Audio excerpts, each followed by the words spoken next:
Bhutan, a small landlocked Himalayan country. It is our home. Bhutan is the first country in the world with specific constitutional obligation to its people to protect its environment. A report made by PBS confirms that Bhutan has 71% of the country under forest cover with an estimated 800 million trees. Just last year, Bhutan planted 108,000 trees. Due to Bhutan's very rich forestry, the flora and fauna of the country also prospers. Bhutan has the highest species density in the world, with more than 770 species of birds, 5,400 species of plants, 90 mammal species, and 800 estimated species of butterflies. Another great thing about Bhutan is that Bhutan is the world's only carbon sink. Bhutan is not carbon neutral. Bhutan is carbon negative. The fear is that Bhutan's development comes at the expense of its natural resources. The increasing number of industries, urban development, and the growing economy, there has been a strain on the natural resources. The global tree count has fallen by 46% since the dawn of human civilization. Bhutan felled around 60,000 trees between June 2007 to June 2008, just for flagpoles alone. And the per capita consumption is rising in the country of around 700,000. The pressure on the forest is from all sides, from flagpoles to hydropower, Agriculture Secretary Sherb Galson said. We call destruction as progress. Even though our government has put up various laws, deforestation has always been an issue. The unlimited wants of Bhutanese mainly fuels this issue. By 2011, Bhutan experienced accelerated economic activities, thus pressuring natural resources. Development activities increased urbanization, industrialization, mining and quarrying, agriculture, and solid waste management projects. Land degradation, biodiversity, and human-wildlife conflicts are some of Bhutan's environmental challenges.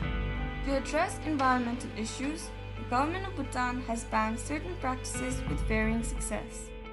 Dairy agriculture is a practice by which land is cleared and farmed intensively until it becomes unproductive and thereafter let follow.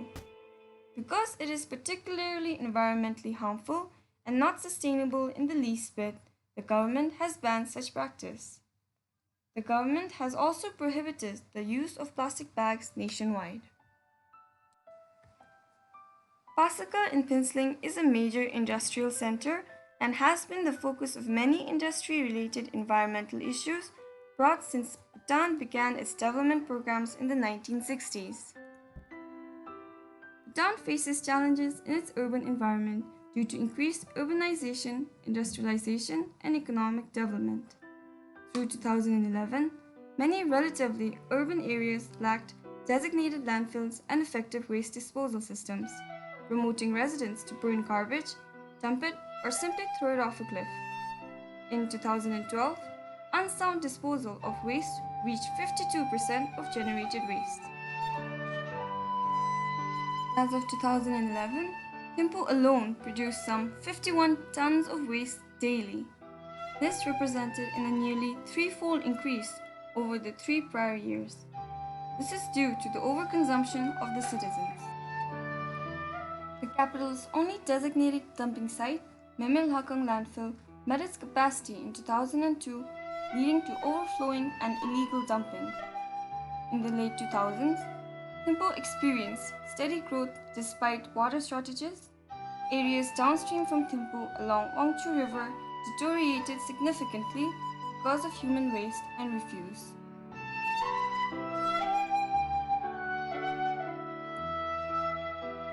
Truth can be denied, not avoided. Error never becomes a mistake until you refuse to correct it. We must look to the root and not to the branches of the government. We are the root, we are the foundation. It is up to us to take care of this planet. It is our only home. We must warm our hearts and change the climate for our souls and realize that it is not nature, but we are a part of nature. And to betray nature is to betray ourselves. To save nature is to save ourselves.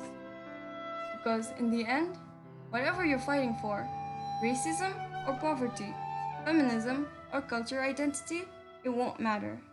If we do not work together to save the environment, we will all equally be extinct.